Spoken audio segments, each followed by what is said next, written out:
Hope you're well out there. Had a great Christmas and a good New Year's celebration. Can't believe it's 2023 already. Can't believe the years are going by so quick. Can't believe I'm in my 70s. It's all a bit too much to take in sometimes. Anyway, what we're going to do, and this is more or less the first video I'll be doing this year, is we're going to make some dichroic cabochons. I haven't done these before. In fact, I don't think I've done any videos on dichroic cabochons.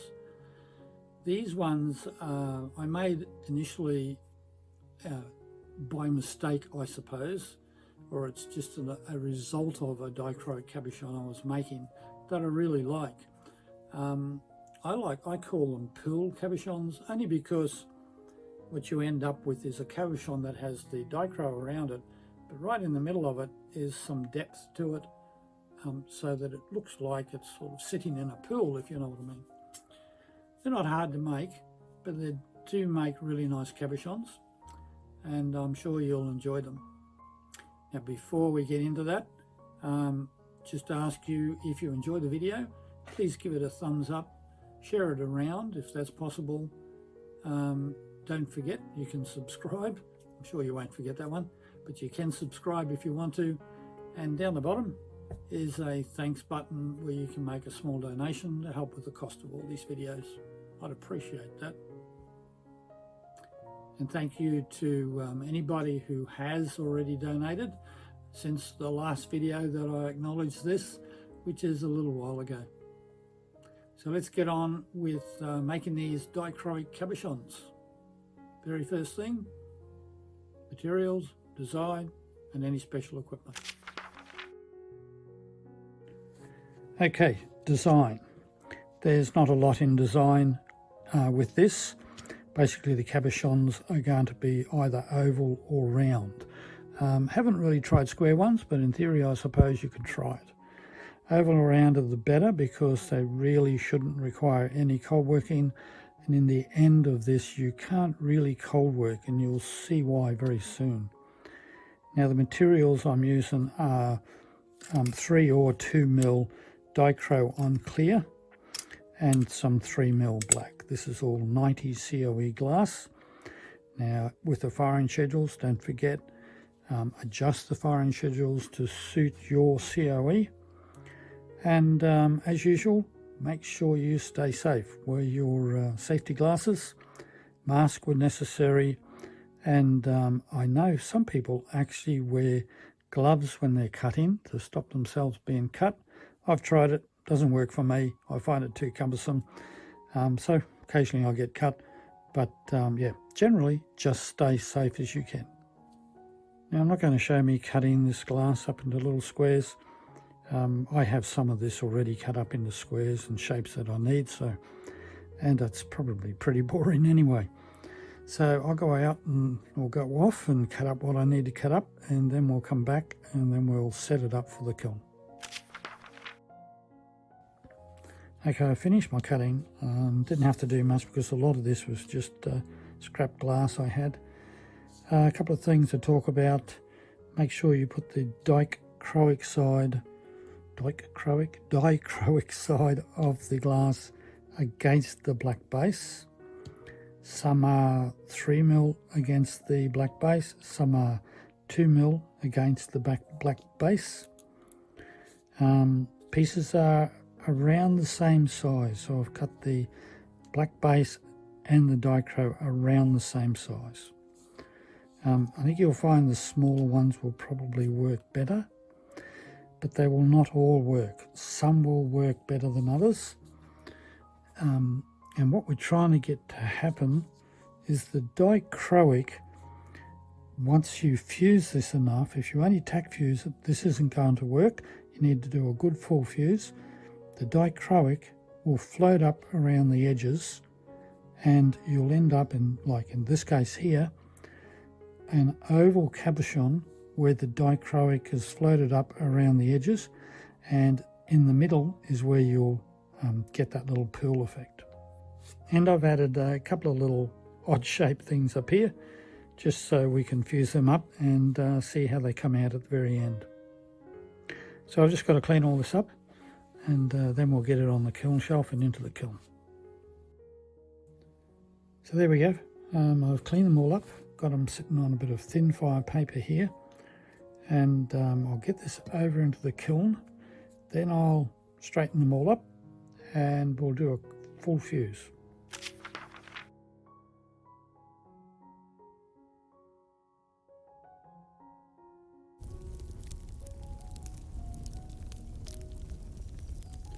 Okay, first thing, I probably should have left these go longer. They haven't rounded out as well as I would have liked, but they're still quite nice.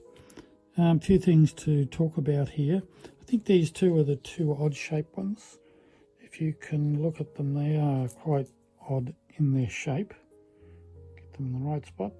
Still have got that effect, if you can see there. So you've got the Dichro has come right up around the edge, back a bit, and you can see into the middle of it there, sort of like a pool effect in the middle. Still not a bad cap. You could hang that on a pendant, glue on a bail. Same with that one. It's an odd shape, but you can see how the Dichro has come up around the side. It's floated up. So all of these are the same, or very similar. That one there's got a little bit of a sharp spot on it. I think that's the type of Dichro. That might have been one of the more textured side ones. Still looks nice. Still got a little bit of Dichro up the side. These ones here look quite nice, but it hasn't come up very far, the Dichro, but still looks like a nice cap. These ones here, we have got the effect. See, the Dichro has come up right up along the side, and you've got that depth in the middle there.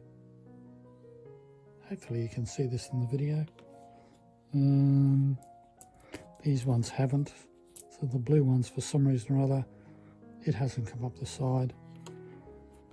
This has, sort of just see it on the side there. I like this one. It's got a little bit on the side, but it's got a nice, I don't know what you'd call that, but it's a nice sort of silvery goldy colour. These gold ones look good.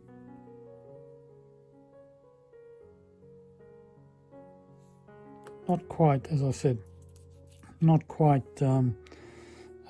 finished fusion as far as being oval and that. That one's got a bit of Dichro on the side. Got a nice, it's almost like an eye effect in the middle there. So they haven't worked out too bad. Could have been a little bit more formed, but I think they've worked out well.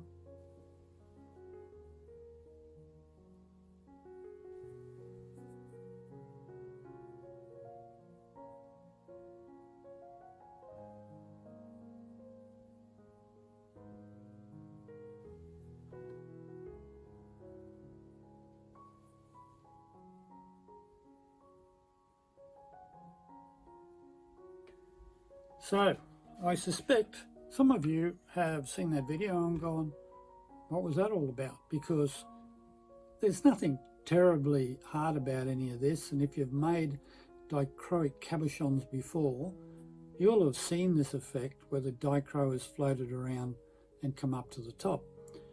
I think a lot of people think that's a bad thing.